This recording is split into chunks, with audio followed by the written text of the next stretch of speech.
প্রিয় দর্শক বন্ধুরা, এই মুহূর্তের জন্য মহামান্য কলকাতা হাইকোর্টের বিগ নিউজ, যেখানে প্রাথমিকে 2009-এর নিয়োগকে কেন্দ্র করে কার্যত এই মামলাটি কিন্তু রয়েছে এবং গুরুত্বপূর্ণ একটি মামলা কিন্তু এখনো পর্যন্ত বহাল রয়েছে। কোর্টের জরুরি সংবাদ উঠে আসছে, সেই সূত্রে প্রমাণসহ কি জানা গেল, কোর্টের আর্জেন্ট তথ্যাদি সবটা তুলে ধরছি এই ভিডিওর মধ্যে। তো ভিডিওটিকে শেষ পর্যন্ত দেখবেন, কোনোভাবে স্কিপ করবেন না এবং চ্যানেলটিকে অতি অবশ্যই সাবস্ক্রাইব করে রাখবেন এরকমই জরুরি আপডেটগুলি পাওয়ার জন্য। চলুন কথাবার্তা না বাড়িয়ে আমরা মূল টপিকে ফোকাস করি।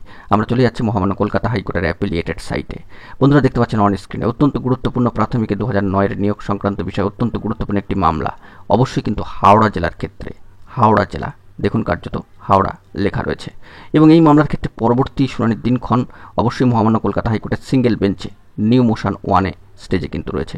পরবর্তী শুনানির দিনক্ষণ, নেক্সট হিয়ারিং ডেট শিডিউল আপনারা দেখতেই পাচ্ছেন 12ই অগস্ট 2025। অত্যন্ত গুরুত্বপূর্ণ ম্যাটারটি এবং সেক্ষেত্রে প্রিভিয়াস ডেটের যে বেশ কয়েক পাতার অর্ডার কপি উঠে এসেছিল, সেখান থেকে কি বার্তা রয়েছে সেই ছোট্ট একটি অংশ দেখব। দেখলে 2009-এর ম্যাটার কিনা আপনারা সেটা কিন্তু বুঝতে পারবেন। তো অন স্ক্রিনে সেটি দেখতে পাচ্ছেন। দেখুন 1 নম্বর পয়েন্টটা খেয়াল করবেন, প্রিভিয়াস ডেটের যে কপি এসেছিল, তো সেখান থেকে দেখুন 1 নম্বর পয়েন্টে একটু খেয়াল করবেন, petitioners participated in 2009 selection process for recruitment of primary teacher in the district of Howrah DPSC. অত্যন্ত গুরুত্বপূর্ণ এই ম্যাটারটি কিন্তু এখনও পর্যন্ত মহামান্য কলকাতা হাইকোর্টের সিঙ্গেল বেঞ্চে বহাল রয়েছে। তো আগামী 12 তারিখের দিকে আমাদের কিন্তু ফোকাস রাখতে হবে কি আপডেট উঠে আসে। তো এখন এটুকুই, ভালো থাকবেন।